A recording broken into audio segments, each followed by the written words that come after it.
Amen. Praise the Lord. Minsan pa po, palakpakan po natin ang ating buhay na Panginoon ngayong araw na ito. Praise God. Hallelujah. Good morning, good afternoon, good evening po sa bawat isa na nandirito ngayon. Pwede po ba at least 2 o 3 tao batiin natin na nakaka-bless na good morning? Praise the Lord. Amen. Whether kakilala nyo, hindi nyo kakilala, nawa pinagpala po ang bawat isa sa atin ngayong araw na ito. Maraming dahilan para malungkot ka. Maraming dahilan para, alam mo masuya ka sa buhay. But gusto kong malaman mo na mas maraming dahilan para magpasalamat ka.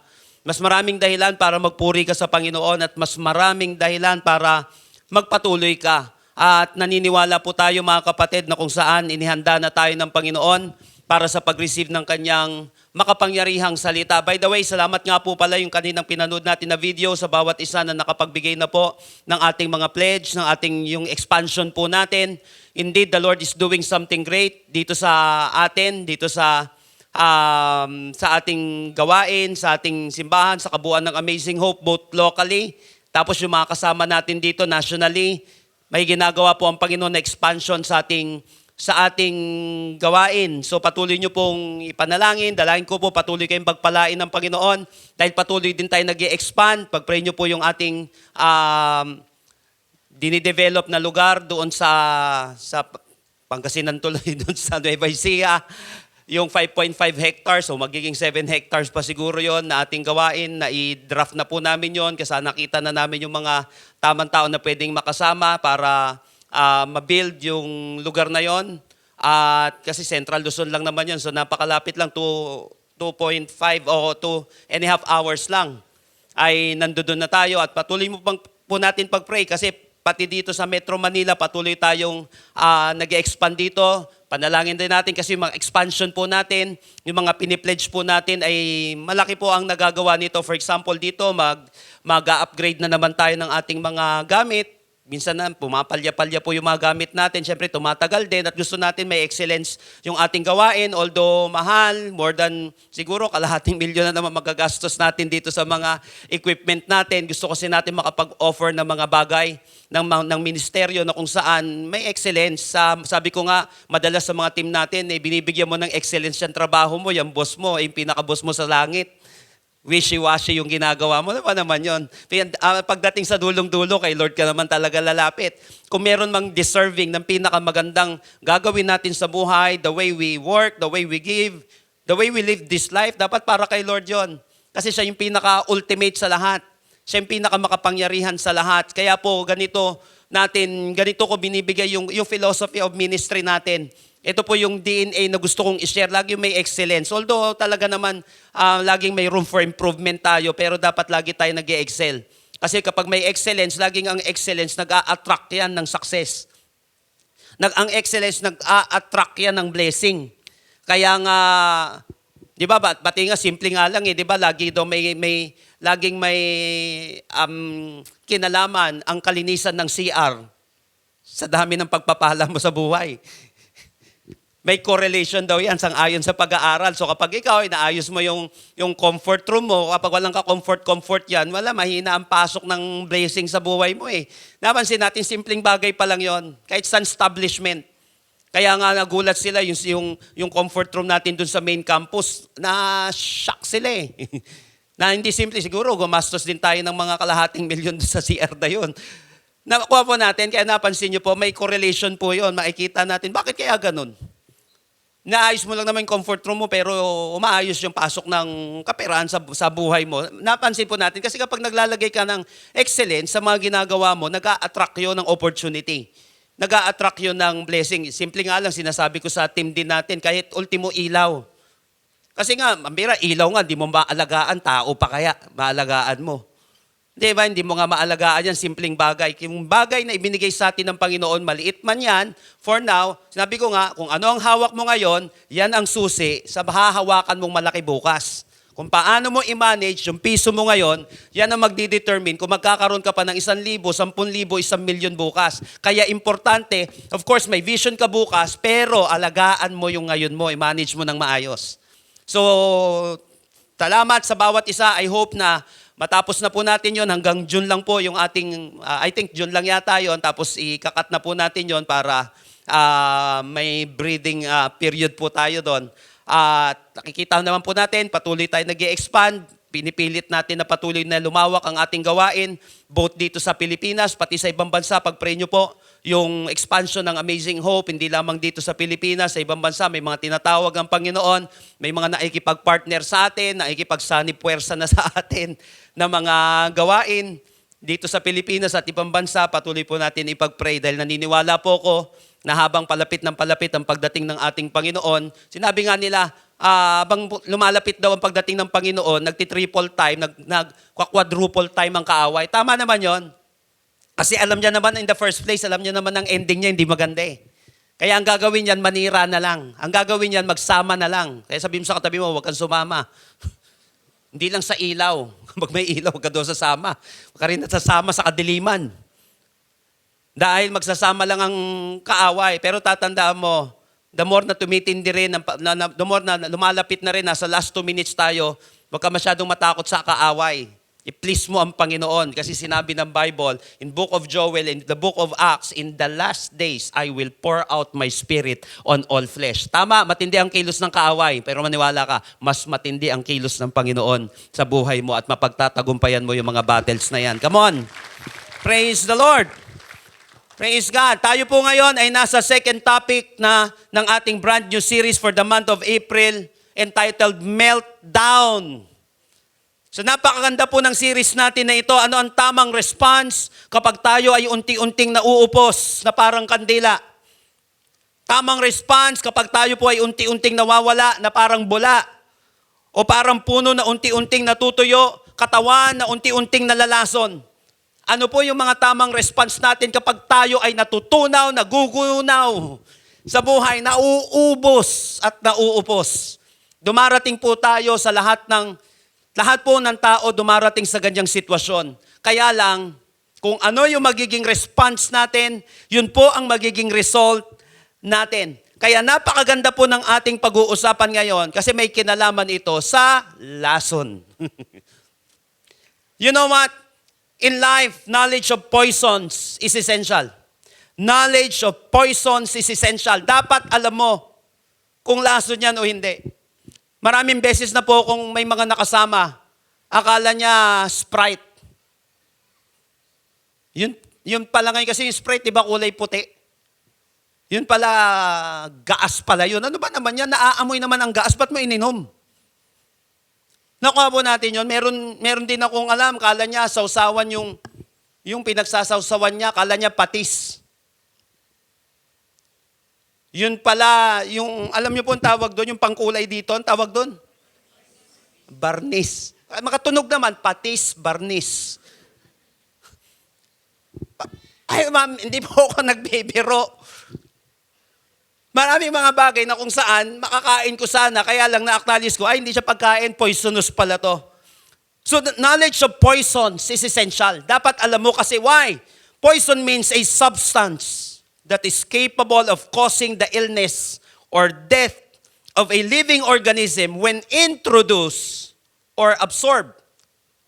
So ito yung substance na kung saan capable para bigyan tayo ng sakit o para tapusin tayo yung isang buhay na tao kapag inintroduce o kaya na-absorb natin. So alam niyo po ba mga kapatid, hindi lang sa mga kinakain natin yung mga poisonous ngayon. Ang daming mga poisons na kung saan kapag na-absorb mo or kapag inintroduce sa'yo, unti-unti kang mauubos. Unti-unti tayong mawawala. Unti-unti tayong matutunaw at magugunaw. Kaya nga, knowledge of poison is essential. So ngayong araw na ito, makikita natin yung iba't ibang mga major poisons sa buhay ng isang tao na kapag na-introduce sa'yo or na-absorb mo, kaya tayong tapusin ito, pati karir natin, buhay natin, pamilya natin. That's why importante maunawaan natin ito at ano ang dapat natin gawin sa mga poisons na ito. Dapat makita mo muna, paano ba nadidil to? For example, kasi dati nung panahon po ng teenager pa ako, talagang galang-gala ako lahat halos ng mga liblib na lugar sa Pilipinas. Napupuntahan ko wala pa masyadong nakakapunta, kaya siguro nanawa na ako ngayon So nakagat na ako ng iba't ibang mga poisonous na mga laman-dagat, kung saan-saan, sa bundok, sa kuweba. So alam ko na rin kung anong gagawin kong mabilis para, although may lasod yun, para hindi ka matutuluyan na mawala. So kinakailangan may knowledge ka doon sa kumagot sa'yo o kumapit sa'yo. Para alam mo lagi ang gagawin mo. Nakuha po natin yon para alam mo lagi kung anong ilalagay, hindi pala alcohol. Di ba? Pag nakatapa ka ng kung ano-ano, ba si Orchin, pag alcohol nilagay mo, lalo mag-flare up eh. Mambira, simpleng ano lang pala, suka lang pala, tapos ang laban. Kasi nga, alam mo yung dumapo sa'yo. Alam mo yung nakakagat sa'yo, alam mo na introduce sa'yo. Ganun din. Kinakailangan, malalaman natin ano yung nature na itong poison na ito sa buhay at ano dapat ang gagawin ko. How to overcome the poisons of life. I want you to open your Bible with me in Acts chapter 28, verses 1 hanggang 6. Acts chapter 28, verses 1 hanggang 6. So before ng 28 na ito, in chapter 27, mapapansin natin that Paul was on his way to Rome to stand trial before Caesar. Kasi po si Apostle Paul ay Roman citizen din. Bukod sa siya ay Pariseo, bukod sa siya ay Hudyo. So right niya yon. At nung papunta po sila kay Caesar para sa kanyang paglilitis, alam niyo po ang nangyari. Ang nangyari dito, habang bumabiyahe sila sa chapter 27, Paul and his companions are caught up in a terrible storm. So everyone on the ship supposed that they were going to die. Siyempre, akala nila lahat sila ay mamamatay na nung panahon na ito. Suddenly, an angel of the Lord ay pumunta sa kanila, pinadala ng Panginoon yung kanyang anghel para i-comfort sina Paul at kanyang mga kasama. At inassure sila na hindi sila na-spare ang kanilang buhay. At ang nangyari dito, si Paul at yung kanyang mga kasama sa barko, lahat po yun ay 276 sila. Sila po ay napadpad sa isla ng Melita. Na ngayon po, ito ay located sa Mediterranean Sea, between Mediterranean Sea, yung Sicily and Africa, yung Sicily and Africa. I don't know kung alam ng ibang mga nadaanan na ito, ng ibang mga seafarers natin dito. At ang tawag nito ngayon ay Malta. Dati ay Melita, sa Mediterranean Sea, between Sicily and Africa. Now, yung mga survivors po dito, sa islang ito, ay na-meet nila yung mga native dito sa islang ito. Siyempre nakakatakot, baka pugutan ng ulo. Pero alam nyo po, pag tungtong nila sa islang yon, shipwreck sila eh. Naging mabuti sa kanila yung mga tao. Winelcome sila, binigyan agad sila ng tulong ng mga tao. Yung biruin mo, 276 para kupkupin pa. Yung iba doon, kakatayin na lang yun. Pero sila, tinulungan pa rin dito kasi may pangako nga ang Panginoon eh. Ngayon, siyempre, kinupkup ka na nga eh. Kaya lagi ko itong sinasabi, kapag ikaw pumupunta ka sa ibang bahay, hindi sa'yo yung isang lugar, kikilos-kilos ka. Kasi yun na nga lang maitutulong mo eh. Di ba? Hindi yung tatamad-tamad. Siyempre, ito, matured naman itong taong ito. Ang ginawa niya, tumutulong-tulong siya, nag-gather ng wood. Kasi at that time, malamig nung panahon na yon. And winter din, napakalamig nung panahon na yon. So nag-gather sila ng wood, tumulong si Apostle Paul. At ang ginagawa nito, siyempre, aapuyan mo yung wood na ito. Ngayon, pag apoy niya, ito na, nabulabog na yung ahas. May isang ahas na kung saan nabulabog. At ang matindi nito, kinagat si Apostle Paul. Pagkagat kay Apostle Paul, di lang simpleng tuklaw, kumapit sa kanya. Yung snake na yon, at ang ginawa ni Apostle Paul, pinagpag niya yung snake na yon, and the rest is history. At mapapansin natin, hindi naman siya namatay doon at nakita yung kapangyarihan ng Panginoon. So Paul here faced a real trial when he was bitten by a poisonous snake. While, eto na, listen to this. While the poison of the snake was a problem, during that day, Paul faced some far more poisons that night.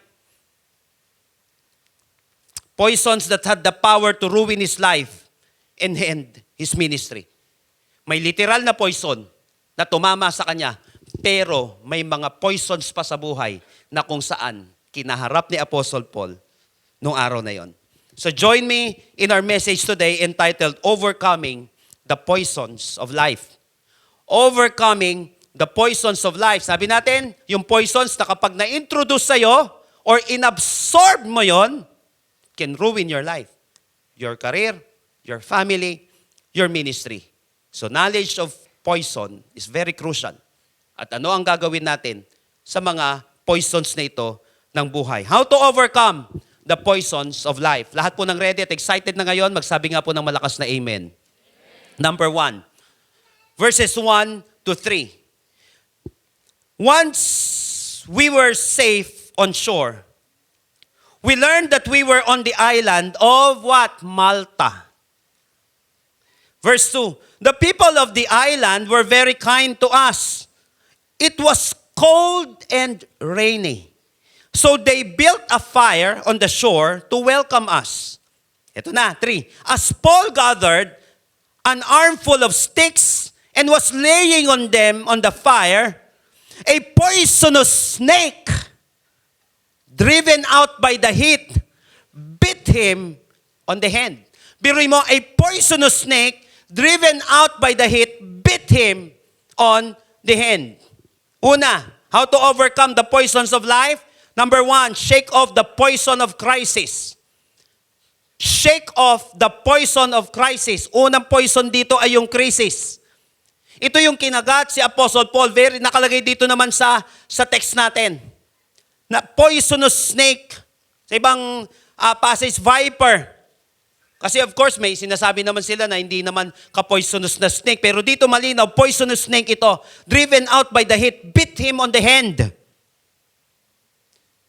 So kapag ikaw taga-isla, alam mo talaga na ilang segundo lang at minuto, patay si Apostle Paul doon. Mapapansin niyo po yun mamaya. Dito. So napaka-poisonous ng snake na ito. Isang matinding krisis ang napagdaanan ni Apostle Paul na pwedeng mag-end sa buhay niya at sa ministry niya. So when Paul was beaten, it was a moment of real crisis. The snake was poisonous at pwede nang kunin ang kanyang buhay during that night. Dalawang importanteng bagay ang dapat nating maunawaan patungkol sa crisis. First, crisis is inevitable. Crisis is inevitable. So troubles are part of everyone's life. Kapag dumadaan ang trouble sa ating buhay, huwag mong sarilihin lahat. Huwag mong isipin na ako lang ang pumapasa ng daigdig. Huwag mong iisipin na ikaw lang ang dumadaan sa ganyang problema na feeling mo, ikaw lang ang may problemang ganyan. Isipin po natin na lahat ng tao ay dumadaan sa krisis. Crisis is inevitable. Kahit na anong edad natin, kahit na nasaan tayong lugar, makakaranas tayo ng krisis. Gumagawa ka ng masama, gumagawa ka ng mabuti, o wala kang ginagawa, dadaan ka sa krisis. It is inevitable. Second, crisis is no respecter of persons. Walang pinipili ang krisis. Of course, mapapansin natin na kaya naman siya tulungan ng Panginoon eh. Si Apostle Paul, napansin niyo po kung babalikan niyo yung Mark chapter 16, pangako ng Panginoon yon sa mga hahayo, tutulungan niya kahit nakagatin ng snake. Kaya ng Panginoon yan. Kaya ng Panginoon i-handle yung problema ni Apostle Paul. At that time, yung crisis na kanyang kinakaharap. But here's the problem. The crisis came when Paul was engaged in doing good. Ito matindi. Napansin mo, hindi siya tatamad-tamad, kumikilos siya. Naglilingkod siya sa tao. Of course, ang context nun, siya ay naglilingkod sa Panginoon. Nangyari ito nung tumutulong siya. Kaya lang dumating yung crisis na yon nung gumagawa siya ng mabuti. Grabe, no? Kaya ito yung crisis is no respecter of persons. Whether gumagawa ng masama o gumagawa ng mabuti, dadaanan tayo ng krisis sa buhay. So hindi natin pwedeng sabihin, gumagawa naman ako ng mabuti, susuko na nga ako, gagawa na lang ako ng masama. Total, ganun din naman, magkakakrisis din naman. Maling mindset siya eh. Gumagawa ka ng mabuti o gumagawa ka ng masama, dadaan talaga tayo sa krisis. Ito pa, matindi. Napansin niyo po, nung tumutulong si Apostle Paul, Di ba? Napansin natin, as Paul gathered an armful of sticks and was laying them on the fire, a poisonous snake, verse 3, driven out by the heat, bit him on the hand. Nung busy si Apostle Paul, napansin niyo po? Napansin niyo na lumalabas ang mga poisonous snakes na to sa panahon na busy ka. Lumalabas ang mga poisonous snakes sa panahon na busy ka. Nabubulabog ang mga ahas sa mga taong productive. Nako, importante susunod natin na point dito. Uulitin ko, nabubulabog ang mga ahas sa mga taong excellent, sa mga taong productive, kahit sa mga taong gumagawa ng mabuti, lalo na kapag on fire ka. Nabubulabog sila. Syempre, kita yung ginagawa mo, di maiinggit. Yung iba, inggit, pikit, pero yung iba, hindi. Gagawa ng paraan yun para magka-crisis ka sa buhay.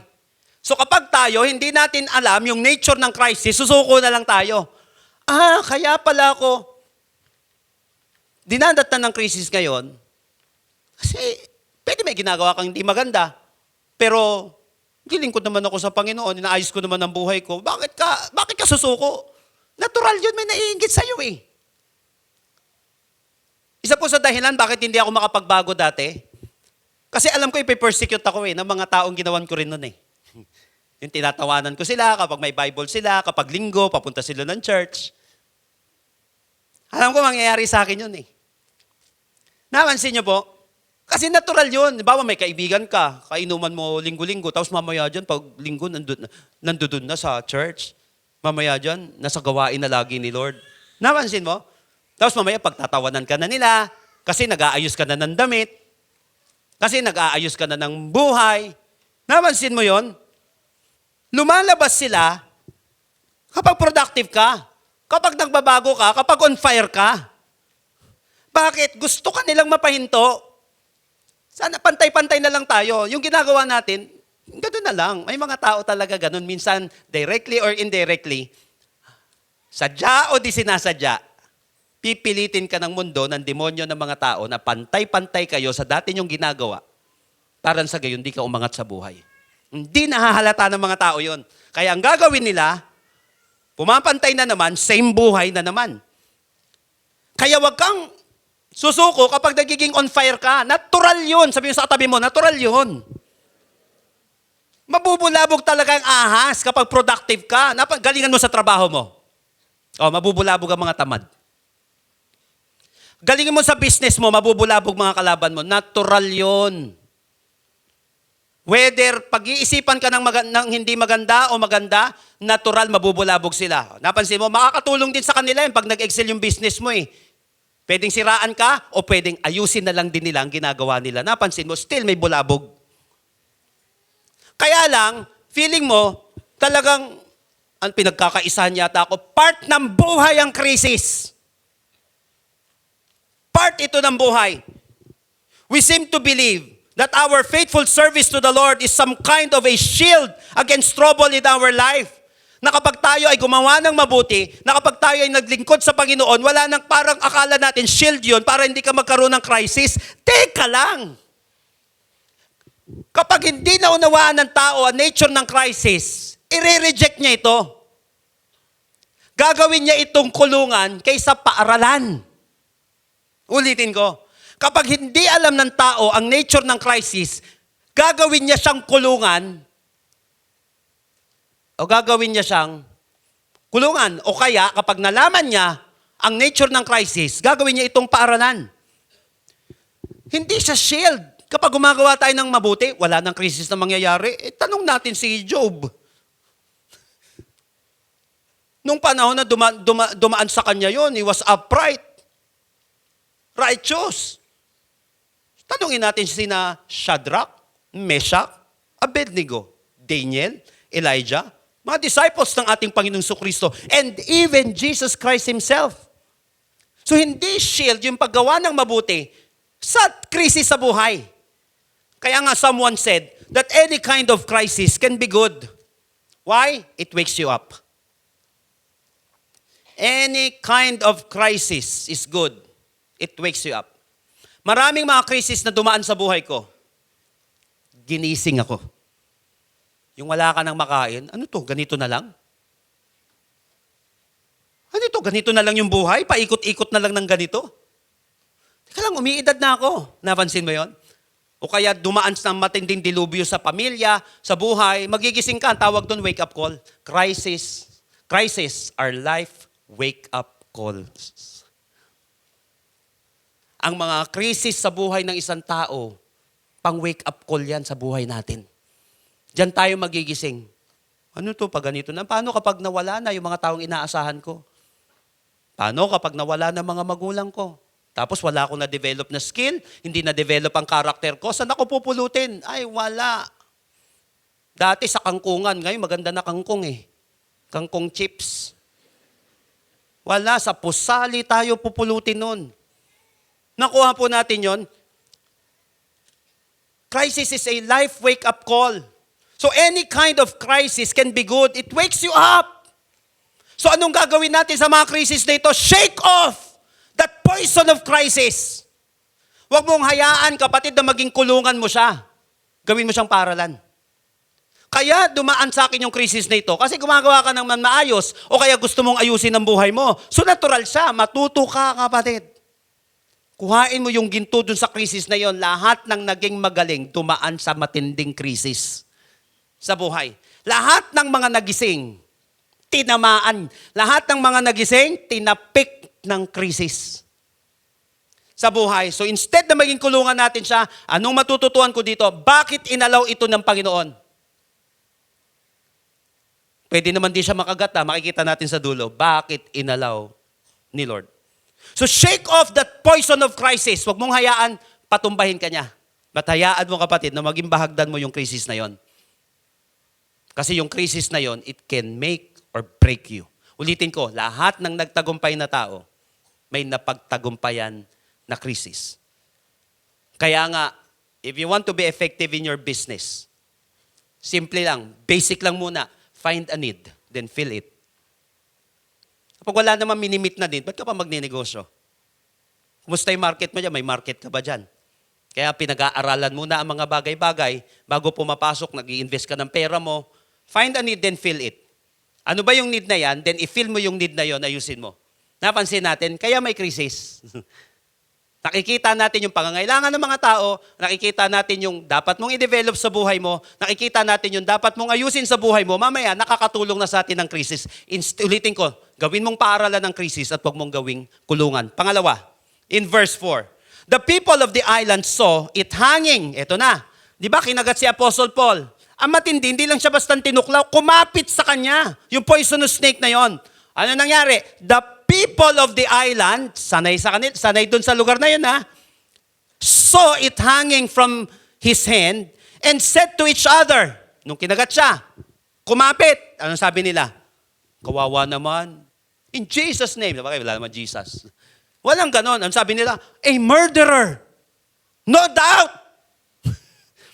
Though he escaped the sea, justice will not permit him to live. Ay, grabe. Number 2, how to overcome the poisons of life. Number 2, shake off the poison of criticism. Una, crisis. Pangalawa, unang poison natin. Pangalawa is the poison of criticism. Napansin mo, kung kailan ka naman kinagat, kung kailan ka naman namang problema, sinabi, ay, mamamatay tao. Dati pwede pero ngayon, di naman na yung context na yon. Sabing ganon, a murderer, no doubt. Siguro naka-escape to sa sea, pero hindi yung hustisya. Biruin mo, pati sila may justice. Yung hustisya, hindi ka makakawala sa hustisyang yan. Nakawala siya. Di ba, napansin nyo, na-shipwreck sila? Nakaligtas siya dyan, pero hindi siya makakaligtas ng hustisya dito. Sabing ganon sa kanya. Alam mo, ganon kabilis mag-criticize ang tao. Ikaw na namang problema, criticize ka po. Kinagat ka na ng ahas. Bumagsak ka na sa buhay, lalo ka pang ibabagsak. Instead na tanggalin mo o tulungan mo, total naman sanay na kayo sa ahas, anong ginawa? Ang ginawa sa kanya, pinagbintangan pa siya na murderer. Pinagbintangan pa siya na gumagawa ng hindi maganda. That's criticism. You have to shake it off. Dalawang importanteng bagay. Bakit? Ano ba yung nature nitong criticism nito? Bakit pa nagkikriticize sa mga tao? First, people criticize because it's hard to analyze. Sana, bago ka nag-criticize, sinisip mo muna, di ba? Hindi naman lahat ng dumadaan sa pagsubok dahil gumawa sila ng kasalanan eh. Napansin mo? Kaya lang, people criticize because it's hard to analyze. Kaya madaling mag-judge. Bakit? Mahirap mag-isip. Instead na tinimbang mo muna ang mga bagay-bagay, nagja-judge agad ng mga tao. Kaya nga mas madaling pairali ng emosyon. Kaya ito inuuna minsan madalas ng mga tao. At hindi nila pinag-iisipan ng kanilang desisyon. Bakit? It's hard to analyze. Mas madaling mag-burst ng emotion, mas madaling magdesisyon. Kaya lagi kong sinasabi sa mga leaders natin, huwag kang magagawa ng desisyon out of emotion. Balansehin mo. Of course, may puso, pero may isip. Kung gusto ni Lord, puro puso na lang tayo, di wag ka na mag-isip. Di na tayo binigyan ni Lord ng isip. Kaya lang, people criticize because it's hard to analyze. Napansin mo, yung mga tao, headliner ang tawag sa kanila. Pag nakakita ng headline, kaya nga napaka-effective ng clickbait eh. Maglalagay ka ng statement mo sa headline, tapos mamaya, huhusgahan ka na yan. Buong buhay mo. Maniwala kayo mga kapatid, mas matindi pa sa Supreme Court ang tao. May sariling korte ang tao. Mabilis ka na nila-judge ng tao. Hindi kasi sila mag-iisip eh. So iwasan din natin yon. Bago magusga, oo, may umiyak, may masaya. Hindi lahat ng masaya, excited, nakausap ka, at hindi naman lahat ng sobrang lungkot, tama sinasabi sa'yo. Kasi hindi naman lahat ng nasasaktan, tama ang pinaglalaban. Ikaw naman, naniwala ka agad. Pwede ba? 50% paniwalaan mo, pero 50% mag-isip ka muna. Baka pinakakagat ka lang. Pero 50%, pwede totoo. Napansin po natin yun, mga kapatid. People criticize because it's hard to analyze. Pangalawa, people criticize because it's easy to prejudice. Alam niyo po yung prejudice? Yung may judgment ka na agad na hindi mo muna siya iniisip. Prejudice is a preconceived opinion that is not based on reason or actual experience. Dahil nga hindi na sila nag-analyze, bigla na silang nag-prejudice. Nag-judge na agad sila. Naging unjust sila dun sa taong yun. Pinag-isipan na agad nila ng hindi maganda si Apostle Paul. Ito ngayon, interview kasi. Bakit ganun? Nakaligtas siya sa dagat, pero tiyak hindi siya makakaligtas sa hustisya ng ginawa niyang masama dito. Tindi, no? Why? Bakit sila nag-arrive sa ganito? Interview, he was being punished. Paul was being punished because he was a wicked man. Yun yung view nila. Kasi at that time, para sa kanila, Neptune, the god of the sea, had not taken him. Napansin mo? Kasi may god ng sea. Kapag masama ka, pwedeng lumubog ka na doon. Paparusahan ka ni Neptune. O, nakaligtas siya kay Neptune. Para sa kanila. But Nemesis, the goddess in charge of dispensing justice, yun ang mag-serve sa kanila. Hindi siya makakaligtas kay Nemesis. Si Nemesis kasi, siya yung goddess na in charge sa pag-serve ng justice dun sa makasalanan. Napansin niyo po yun? O, hindi siya nakaligtas kay Neptune sa dagat. Kay Nemesis. Sigurado pagbabayaran niya yung ginawa niya, may ganun agad. Porket ba nagkaroon kayo ng problema sa pamilya, magnanakaw na kayo? Ulitin ko, pwedeng oo sa isang tao, o pwede rin namang hindi. Mag-analyze muna. Bago alam mo yun, and then maglilid kasi yan, kapag hindi nag-iisip, mag-a-analyze na yan sa prejudice. Magagalit na tayo sa isang tao na hindi niya naman talaga ginawa yun. May mga tao na kapag may pagsubok ka, automatic, may kalokohan kang ginawa. That's prejudice. Verse 4 sa Tagalog, basahin ko po. Nang makita ng mga taga-roon ang ahas na nakabitin sa kamay ni Pablo, nasabi nila sa isa't isa, siguro'y mamamatay tao yan. Grabe yung mga tao, no? Imbis na tinulungan mo, mamatay tao yan. Mamamatay na nga dahil kinagat ng asa na tinulungan mo muna bago mo hinusgahan. Napansin natin yon. Sana tinulungan muna bago hinusgahan kasi pwedeng tama, ay di kinalaunan, iserve niya yung justice, yung pagkakamali niya, pagbabayaran niya. Pero what if hindi? Pero nahusgahan na agad siya. Kawawa naman yung tao. Siguro mamamatay tao yan. So in this passage, people criticize Paul, pero hindi naman totoo. People are often quick to criticize when they do not understand what they see and hear. Some of you have been the object of criticism of others, but you are not alone. Some of the greatest people who ever lived have been criticized by others. Lahat ng mga tao na magaganda ang ginawa nila, hindi lang sa mga masasama, na-criticize din yan. Kasi nga, mahirap mag-analyze. And it's easy to prejudice. Natural sa tao yun. Kaya pala niya ako ginudge ng gano'n, criticize. Hindi siya nag-isip.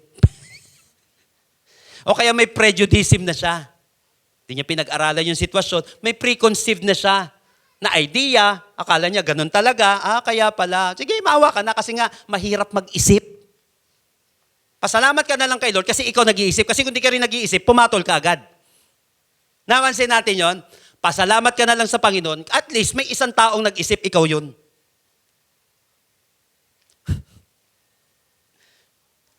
Okay lang po kayo? Okay lang, hallelujah.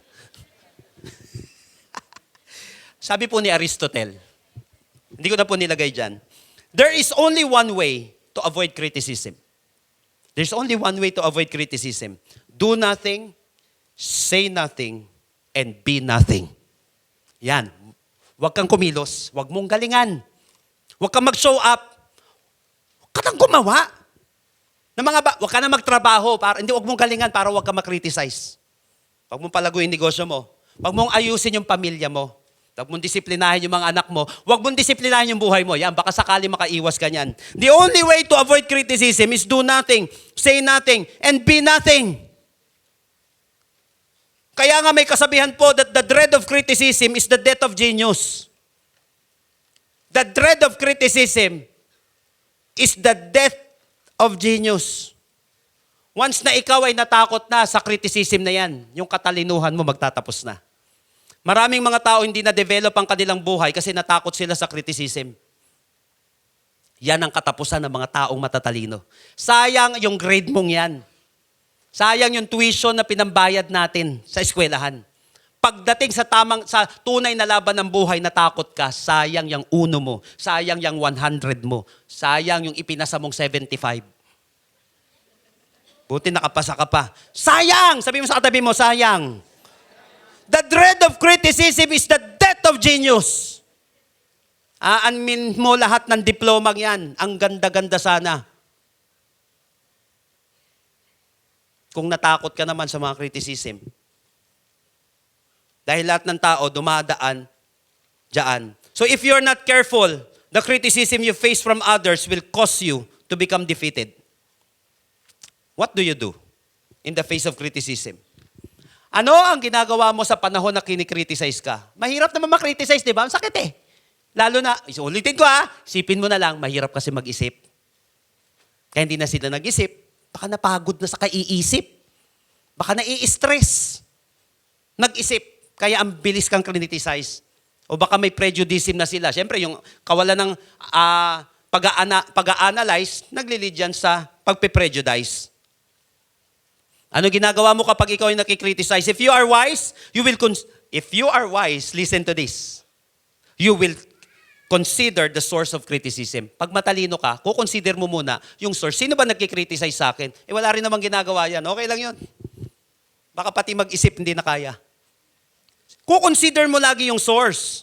Listen, some people deserve to be listened to. Kaya may mga tao na inaalaw kong i-criticize ako kasi karapat dapat silang pakinggan. Kaya nga ako, sinasabi ko madalas sa mga disciple ko, sa mga leaders, sa mga pastor, ako tanungin mo. Hindi kita bobolahin. Hindi ako magsasayang ng oras. Hindi ko sasayangin, kahit ilibre mo ako, sasabihin ko yung totoo. Both yung maganda sa hindi maganda. Kasi hahanapin ko rin maganda sa tao. Hindi naman puro pangit sa tao eh. Kaya lang, para ma-develop ka, baka may leak eh. Kahit na anong karga mo ng tubig dyan, babagsak din ang lahat ng yan. So kinakailangan ma-identify natin yon. Hindi po lang puro, alam mo yon, kasi pag-usapan tayo susunod, napaka-importante nun. So, hindi lang puro magaganda eh. Kailangan makita natin yon. Some people deserve to be listened to. But here's the truth, others do not. Na yung mga tao, Ignore mo na lang. Wala namang timbang. Yung criticism nila. Lagi mong tatandaan that he who throws dirt always loses ground. He who throws dirt always loses ground. Kapag mahilig ka magbato ng dumi sa tao, lumulubog ka na. Kaya yung mga taong mahilig mambato ng dirt, nawawalan sila ng tinatapakan nila. At balang araw, lulubog yung tao niyan. Kapag nakasanayan ng isang tao na magbato ng mga putik, ng dumi sa kanyang kapwa, nalulus niya yung ground niya. At hindi niya alam, naghuhukay siya ng sarili niyang libingan. Kaya ganon yung mga taong hindi nag-iisip kapag sila ay nagkikriticize. Sinabi ni Albert Hubbard, the final proof of greatness lies in being able to endure criticism without resentment. The final proof of greatness lies in being able to endure criticism without resentment. Mapapansin mo, ang taas na ng inabot na itong taong ito. Yung tatag niya, yung kakayahan mong mag-endure ng criticism nang wala kang resentment. Ang bilis mong mag-isip na, baka nasasaktan din kasi siya. O yung wala nang dating sa'yo, yung criticism na yon. I found out maraming mga mega church pastors na tinignan ko na na-depress din sila for 6 months, yung iba 3 months. Siyempre, di naman perfect, o kaya minsan kahit nga maganda ginawa mo, mabubulabog nga yung ahas eh. Kapag maganda yung ginagawa, didatnan din sila, pero kinalaunan, nasanay na sila. Tuloy mo na lang yung ginagawa mong maganda. Napansin natin yon, mapapansin mo tumatatag ka na. Kasi wala na silang kakayahan na pahintuin ka ng mga criticism na yon. Kaya nga, no matter how good you are, someone is always going to be against you. No matter how good you are, someone is always going to be against you. But never let them be the limit of your success. Huwag mong hahayaan na sila ang maglimita sa buhay mo. Get off! Or get your eyes off the critics and focus on them. Focus on Jesus instead. Shake off the poison of criticism. Shake off. Sabi nga po natin, shake off. Shake off the poison of criticism. Ang kinikriticize lang naman, sino? Pwedeng may hindi ka magandang nagawa, o di tanggapin mo, makakabuti sa atin yun eh. Pero pag maganda naman ginagawa mo, maayos ang ginagawa mo, na-criticize ka, shake it off. Shake it off. Kasi nga, may mga taong hindi lang talaga nag-iisip. Buti ikaw at nag-isip. Kung nag-iisip ka, hindi mo naman masyadong i-welcome yung mga bagay na yon kasi hindi naman makakatulong sa'yo. Pangatlo at panghuli, napaka-importante po, verses 5 and 6. But Paul shook off, eto na. Sabing ganun. Ang bihira siguro, mamamatay tao to. Sabi niyang ganun, biruin mo, kinagat ka na ng ahas, kininisas ka pa agad. Eto na. Ang ginawa niya, nakakapit sa kanya yung ahas, yung poisonous na snake. Verse 5, but Paul shook off the snake into the fire and was unharmed. Eto na. Verse 6, the people waited for him to swell up or suddenly drop dead. But when they had waited a long time and saw that he wasn't harmed, they changed their minds and decided he was a god. Number 3, shake off the poison of cynicism.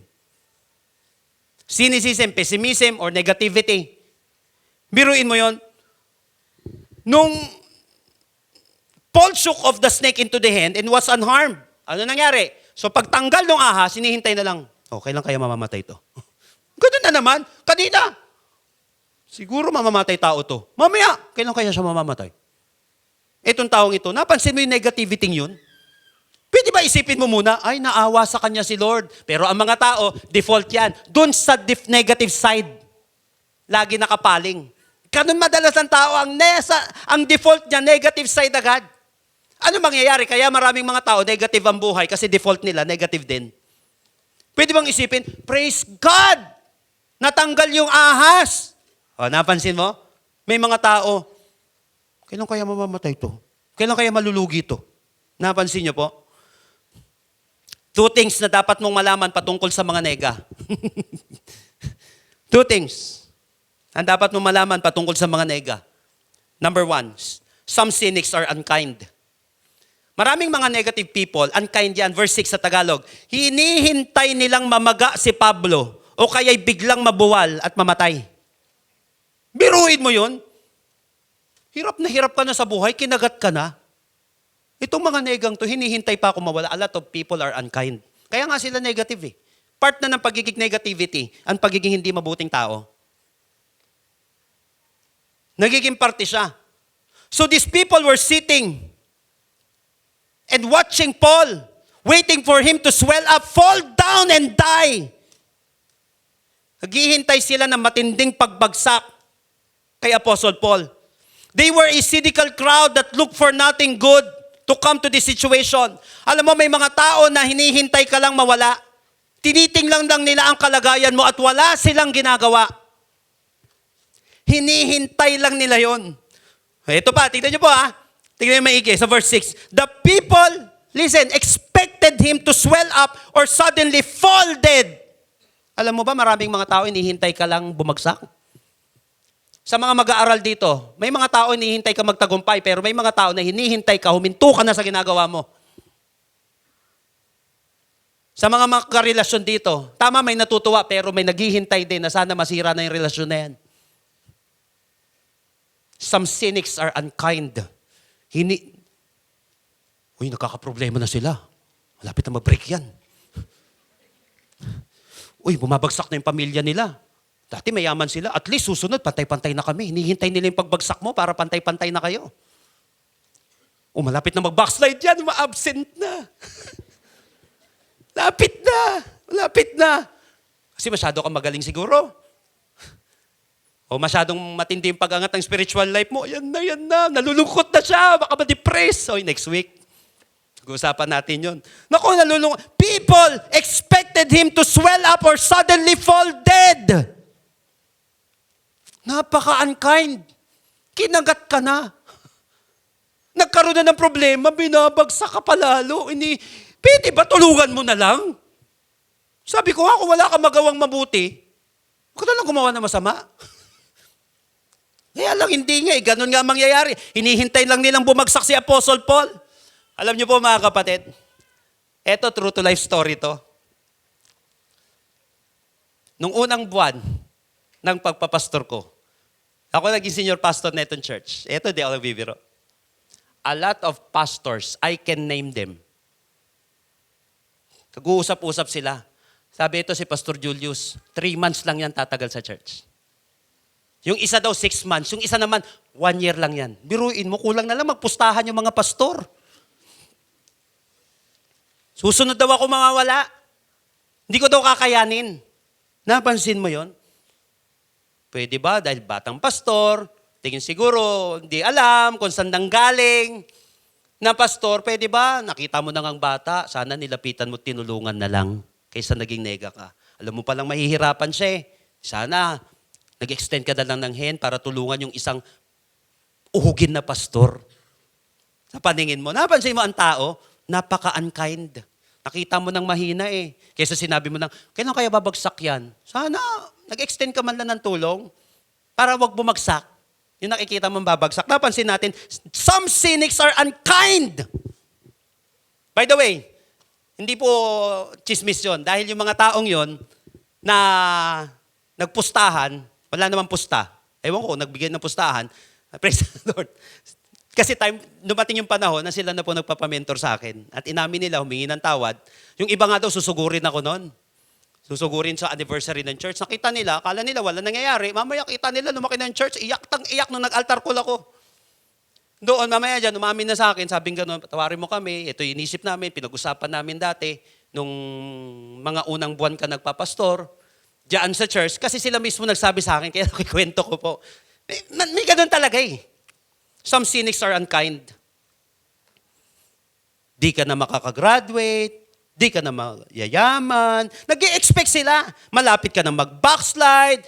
Nag-i-expect ang mga taong to kapag may binagdadaanan ka, nag-i-expect sila na may mangyayari sa'yo. Tanong, mangyayari ba ang expectation nila? Yun lang. Mangyayari ba yung prophecy nila sa'yo? Second, eto na. Bago tayo mag-end, some cynics are unstable. Yung mga cynics, unstable yan. Tingnan nyo po. Kanina sabi, mamamatay tao yan. Mamaya nyo, nawala yung ahas, kailan kaya mamamatay yan? Ano ba klase buhay to? May mga taon talagang ganun. Eto na, tignan nyo verse 6. The people waited for him to swell up or suddenly drop dead. But when they had waited long time and saw that he wasn't harmed, they changed their mind and decided he was God. Second, some cynics are unstable. Yung palang mga nega na yun, hindi pala sila unstable, nagbabago pala isip nila pag nagbago buhay mo. Kaya may mga tao ngayong kapatid, negative ang tingin sa'yo, negative ang pananaw sa iyo, kala nila walang mangyayari sa buhay mo. Kapatid, huwag ka mag-alala, basta magbago ka, darating ang panahon, magbabago din ang pananaw nila na wala kang kwentang tao dahil bibigyan ka ng kwenta ng ating Panginoon. Come on! Kapag hinayaan mo yung mga unstable na taong yan, biruin mo, kumagat ka dun sa pagiging unstable, nagbabago yan eh. Naniwala ka agad, tapos. Ayaw ka na. Remember, the cynics do not have the last words, but you do. In fact, higit sa lahat, ang Panginoon ang may last words. Shake off the viper of cynicism and prove the doubters wrong. Someone said that dwelling on the negative simply contributes to its power. Ulitin ko. Dwelling on the negative simply contributes to its power. Pag nag-dwell ka dun sa negative na yun, lalo mong pinalalakas yung negativity yun. Kaya pag lagi mong iniisip yun, nag-dwell ka dun, pinalalakas mo yung negativity yun. There are so many great things in life. So why dwell on negativity? Sige may negative, pero may positive din. Bakit ka mag-dwell dun sa negative na yun? Sinabi ni Helen Keller, keep your face to the sunshine and you cannot see the shadow. Always look at the brighter side of life. Keep your face on the sunshine and you cannot see the shadow of cynicism. The shadow of criticism. Napansin mo kasi nakatingin ka, may magandang mangyayari sa buhay mo. So there is not a critic, a cynic, or a crisis that can drive you from Him. Unless you follow it. Unless you allow it. Ang gagawin mo, shake it off. Sabi nga po natin, shake it off. At naniniwala ako kapatid, kaya mo napakinggan ito, lahat tayo tatamaan ng poison na to. At intindihin mo yung nature ng poison na yon, and then, shake it off. Naniniwala ako, biruin mo na pagkamalan pa si Apostle Paul na Diyos. Yung dating sinasabi, ako, timer to, daming na lumalagay sa isip ko eh. Hindi, okay lang na, tuloy mo yan. Kasi magbayad tayo na mahal dito pag sumobra tayo. Alam mo, next week na nga lang yung iba. Mamaya dyan, sabi, kwento ko sa inyo noon, sabi sa harapan ng tatay ko, sabi sa akin nung may yung babaeng yun, hindi ko makalimutan yun eh. Hindi, joke lang. Patawad ko naman na. Sabi sa akin, alam mo, Mang Lino, wala na mangyayari sa buhay ng anak mong yan eh. Sabi, mangyayari sa buhay niyan. Biro mo harapan ng magulang mo, gaganunin ka. Siyempre, tatay ko, ngiti-ngiti na lang kasi para naman totoo. Parang totoo nga. Nakita siguro ako. Ganon. Mamaya dyan, pag pumupunta ako doon, sa lugar namin sa Don Antonio, ngiting-ngiti. Ay, Bishop, grabe. Bless ako sa video mo. Sabi ko, ako dati hindi ako na-bless sa'yo eh. Sabi mo, walang mangyari sa buhay ko eh. Kaya pinakikinabangan mo yung taong sinabihan mo na walang silbihang buhay. Ganon talaga ang tao. Hayaan mo na lang, kasi unstable yan. Kaya wag mong hahayaan, kapatid, yung hindi permanenteng comment nila sa'yo, ay gawin mong permanente sa buhay mo. Kasi hindi lahat nauunawaan agad yan. Si Lord lang nakakaunawa ng lahat. Kamapalakpakan natin ang ating Panginoon. Tayo po lahat ay tumayo sa presensya ng ating Panginoon. Let me share you an illustration. Isa pong kwento. This is a lesson from Old Mule. Alam mo po, nung bago pa akong preacher, nung marinig ko itong kwentong ito, but hanggang ngayon hindi ko siya makalimutan. Hindi ko siya makalimutan. Kwento po ito ng isang matanda na, thunder na kabayo. Yung parang wala nang pakinabang, hinihintay na lang na mawala, kaya lang importante rin naman ito dun sa farmer. So a parable is told of a farmer who owned an old mule. Itong matandang isang uri ng kabayong ito ay nahulog dun sa yung well, to yung balon ng farmer na yon. Narinig nitong farmer na ito sa kanyang mga kapitbahay. Nako, sabi niya ganun, Tol, nahulog yung matandang kabayo mo. Doon sa balon, nahulog. Ngayon, ito naman, itong farmer na ito, inassess niya yung situation. Ano bang desisyon ko dito? Then yung farmer, syempre, kabayo niya yun, matagal na sa kanya, although matanda na kasi, nakipag-sympathize siya, naawa siya, but nag-decide itong farmer na ito, na hayaan na lang malibing. Total matanda na, di ba? Hayaan na lang mailibing dun sa balon niya na tuyo, yung kanyang matandang kabayo. Ang ginawa ngayon niya, tinawag niya yung mga kapitbahay niya, tulungan niyo ako, tabunan na lang natin siya. Ilibing na lang natin, total matanda na itong kabayo ko. So initially, itong matandang kabayong ito, ay naging hysterical. Siyempre, ikaw ba tinatabunan ka ng buhay ko eh. Nag-hysterical itong kabayong ito. But nung nagpapatuloy itong farmer na ito sa yung mga kapitbahay niya sa pagtabon, siyempre, sinishake off niya. Ano mo gagawin mo? Hayaan mo na lang, hintayin mo na lang na gano'n. So masakit eh. Sinishake off niya. Tapos mamaya dyan, ang ginagawa niya, kada tama doon, isi-shake niya gano'n. Tapos siyempre, tatapak-tapak siya, tatalon-talon siya doon sa balon na yon. And every time, yung shovel na yon, nilalagyan ng dumi at naglalan sa back niya, ang ginagawa niya, sasabihin niya, gagawin niya, I should shake it off and step up. Kapag tama dito, isi-shake niya, tapos yung sinake niyang dumi, tatapakan niya. Ganon ang ginawa niya. Kada tama sa kanya, sinasabi niya, ito, dinideclare niya, shake it off and step up. Pag tama na naman, shake it off, step up. Pag tama na naman sa kanya, shake it off and step up. Patuloy niya ito, inuulit-ulit niya itong phrase na ito, na kung saan nakapag-encourage sa kanya. So every time na tumatama sa kanya, hindi na lang sakit ang kanyang nararamdaman. Parang ang sarap na nito Shake it off and step up. Shake it off and step up. Kada tama, ganun ang ginawa niya. So kahit gaano kahirap, shake it off and step up. At alam nyo na nangyari. Hindi tumagal, yung matandang kabayong ito ay nakabangon, nakaangat dun sa balon na yon. Bakit? Shake it off and step up. Kada tama sa kanya ng lupa, tinatapakan niya lang lahat ng binato sa kanya. What seemed like would bury him actually blessed him. Yung bagay na tila baga, yun ang maglilibing sa kanya. Tatapos sa kanya, yun pa ang naging pagpapala sa kanya. All because of the manner in which he handled the adversity. Ganito rin po sa buhay. If we face our problems and respond to them positively, refusing to give in to panic, bitterness, or self-pity, the adversities that come along to bury us usually have within them the potential to benefit and bless us.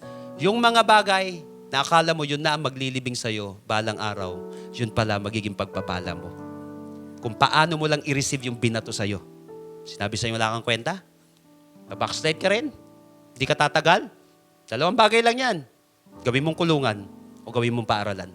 Gawin mong demotivation o gawin mong motivation yun. Ano na yung mga binato sa'yo ng tao? Ano yung mga ginawa sa'yo na muntik ka nang ilibing tapusin yung karir mo, yung buhay mo? Ano na yung mga narinig mo? Kapatid, shake it off and step up. Shake it off and step up. Every time may binabato sa'yo, shake it off and step up. Makikita mo, lahat ng masasakit na yun, naging tungtungan mo para magpatuloy. Kaya ka nandito ngayon eh. Kaya ka nagpapatuloy ngayon. Shake it off and step up. I want you to close your eyes right now. Sino na sa atin ngayon, hanggang ngayon, ramdam mo yung pain ng mga ibinato sa'yo ng mundo? Yung pain ng mga nangyari sa buhay mo. Sa labas ng tahanan, sa loob ng tahanan. Kumusta? Ilan dito sa crisis na ito, mga poisonous na crisis na ito ang tumama sa'yo? Yung poison ng criticism, ng cynicism, yung poison na kung saan kumapit sa buhay mo, katulad ng krisis. Ilan tumama sa'yo ngayon? Starting today, church, shake it off and step up. Hindi madali, masakit talaga. Pero makikita mo, nakabangon ka. Mag-iba ka kaysa sa iba. Kaya mo narinig ang mensaheng ito ngayon. Sinasabi sa'yo ng Panginoon, shake it off. Christian, shake it off, my son. Shake it off, my daughter. Then step up. Then step up. Diyan ka babangon sa mga nararanasan mong yan. Diyan ka tatatag. Diyan ka tatalino. Diyan ka huhusay. Nakaranas ka na ng hindi magandang pakikitungo eh. O ikaw na ang pinakamagaling makitungo sa susunod. Dahil naranasan mo na ang mabato ng iba't ibang mga salita na hindi maganda. So if you are this person right now, loaded ka na ng hindi magagandang mga bagay, ng mga negativity, na-load ka na kapatid ng yung mga failures natin sa buhay, loaded ka na kapatid ng iba't ibang mabibigat na bagay at gusto mong makaahon. Right now, I want you to give your life to the Lord.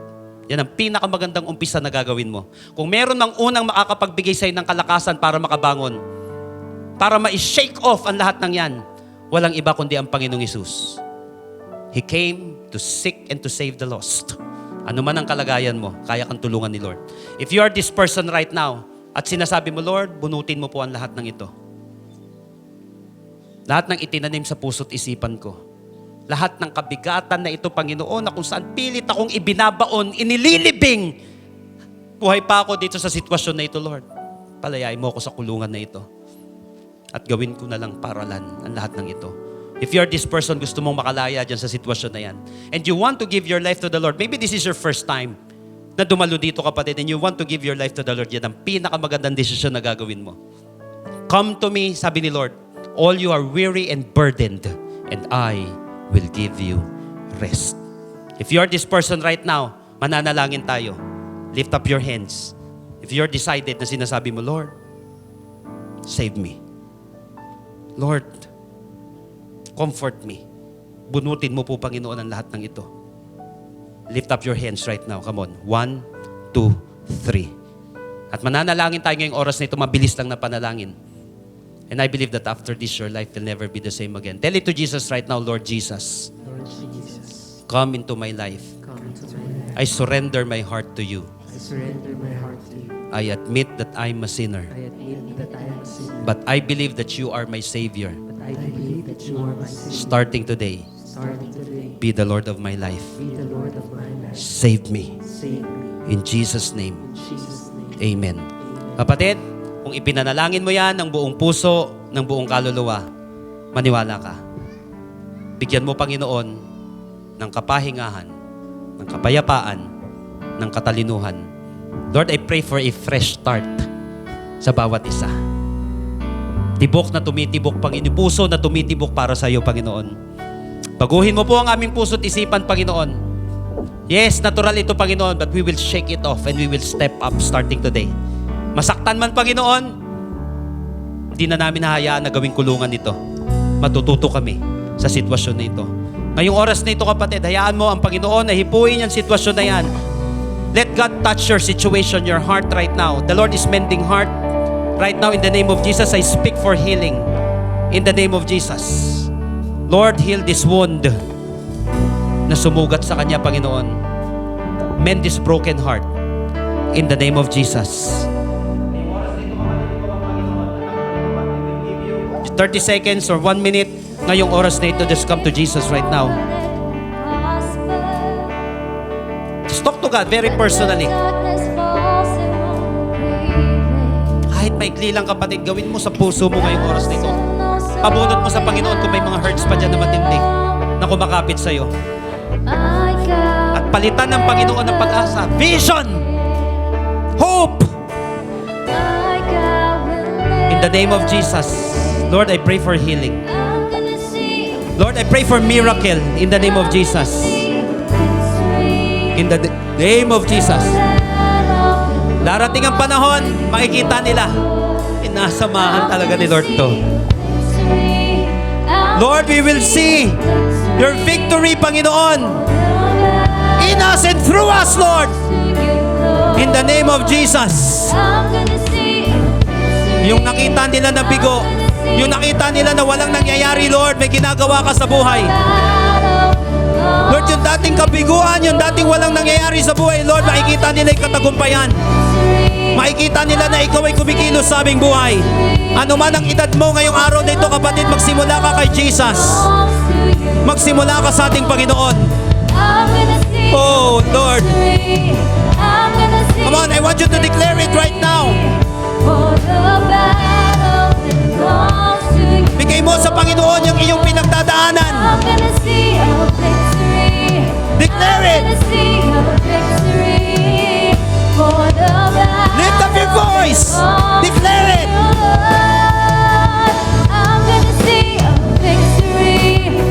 Oh, God.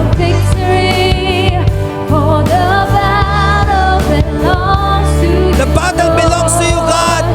I'm gonna see a victory. I'm gonna see a victory.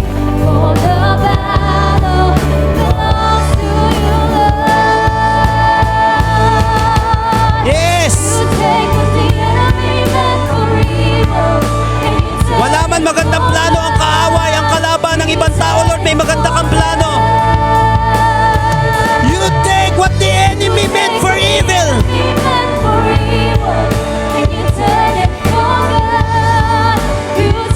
Hindi na namin masisisi sila, Lord. Ba't may magagawa kami sa sitwasyon na ito, Panginoon? Higit sa lahat, may magagawa ka, Lord. Turn it for good, God. Lahat ng pain, hurts, curses, turn it for good in Jesus' name. Come on, lift up your voice. Oh,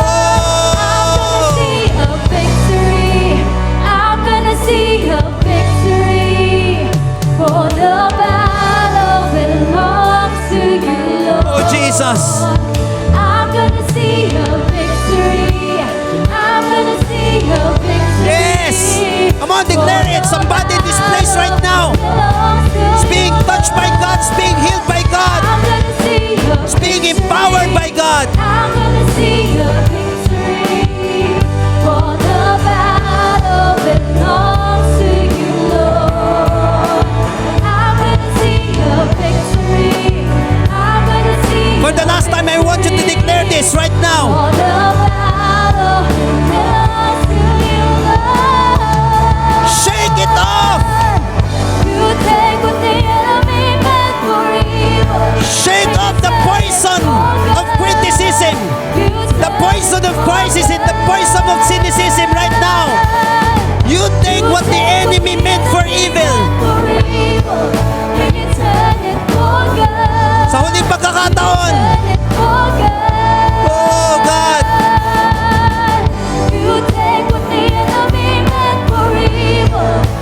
you turn it for good, oh God. Oh Lord, you take.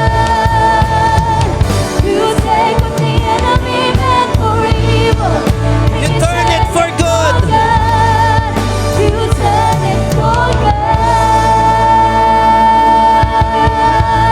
Shake it off. Shake it off right now. Shake it off and step up. Shake it off and step up. Lord, wala nung nakakaintindi na kami. Marami dito, Panginoon, nasa chat pa lang siya ng kanyang, nasa sinapupunan pa lang siya ng mga magulang niya, Panginoon. Ang dami ng negativity. Gusto siyang ipalaglag. Gusto siyang mawala. Malaki siya, Panginoon. Ganun yung mga na-receive niya sa mga tao, Panginoon. Maging sa sarili niya. Starting today, Lord, we will shake it off and we will step up in Jesus' name. Salamat po, Panginoon, sa panibagong pagkakataon. Salamat sa pagpapalaya mo sa amin. Salamat, Panginoon.